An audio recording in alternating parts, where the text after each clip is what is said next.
Halo semuanya, kembali lagi dengan saya Dian Pertiwi. Kali ini saya ingin menjelaskan tentang potensi perkembangan ekonomi, khususnya di Provinsi DKI Jakarta tahun 2025. Jakarta bukan hanya sebagai simbol kemajuan, tetapi juga jantung perekonomian nasional yang menyumbang sampai dengan 18% produk bruto nasional di Indonesia. Dengan lebih dari 11 juta penduduk, Jakarta terus bergerak menghadapi tantangan dan juga membuka peluang untuk masa depan. Pertumbuhan ekonomi di Jakarta pada tahun 2025 ini mencapai 5%, sehingga menyebabkan inflasi ini lebih terkendali di sekitar 2%. Angka ini lebih rendah daripada rata-rata nasional. Namun di balik pencapaian itu, Jakarta masih mengalami beberapa kendala. Salah satunya yaitu ada biaya hidup yang cukup tinggi, pengangguran, dan juga masalah lingkungan seperti banjir dan juga polusi.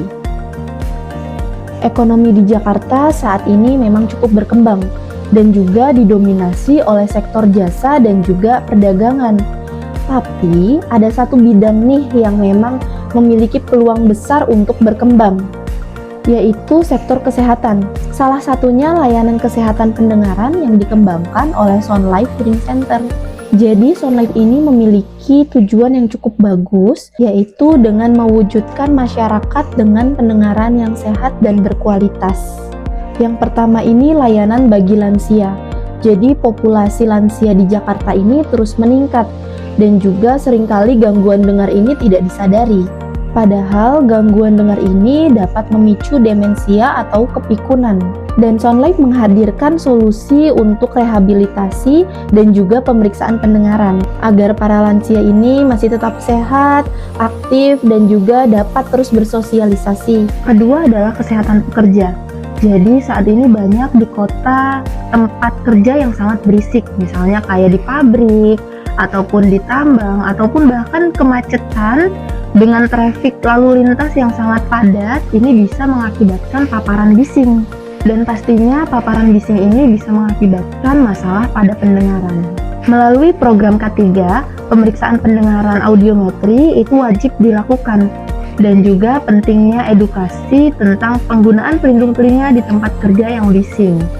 Karena dengan menggunakan pelindung telinga adalah salah satu upaya untuk mencegah terjadinya gangguan pendengaran. Yang ketiga adalah kesehatan pendengaran bagi anak. Deteksi dini adanya gangguan pendengaran pada anak-anak ini sangat penting, karena dengan kita bisa mendeteksi dini dapat mencegah terjadinya keterlambatan bicara ataupun masalah pada saat proses belajar. Program pemeriksaan pendengaran di sekolah ini menjadi langkah awal di mana dengan program ini kita bisa mendukung tumbuh kembang anak-anak di Jakarta. Hal ini tentunya cukup relevan ya dengan program pemerintah yang saat ini berjalan, yaitu salah satunya MBG atau makan bergizi gratis untuk mendukung tumbuh kembang anak untuk mencegah stunting dan menciptakan Indonesia emas di 2045. Dan juga pastinya ini relevan dengan pendengaran yang baik juga akan mendukung tumbuh kembangnya anak-anak. Pastinya untuk membuat program ini berjalan, kita butuh dukungan dari pemerintah. Jadi pemerintah Provinsi Jakarta dapat bekerja sama dengan klinik seperti Sound Life Hearing Center, di puskesmas, sekolah, dan juga komunitas lansia. Selain itu, inovasi digital juga penting untuk memperluas jangkauan dan edukasi masyarakat tentang pentingnya pendengaran yang sehat. Melalui inovasi, edukasi, dan kolaborasi, Jakarta tidak hanya menjadi kota yang maju secara ekonomi, tapi juga sehat dan juga produktif. Jadi dengan dukungan dari berbagai pihak, kesehatan pendengaran ini akan menjadi suatu hal yang penting untuk mendukung Indonesia emas pada tahun 2045.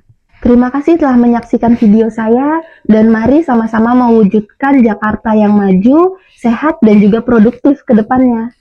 Dadah!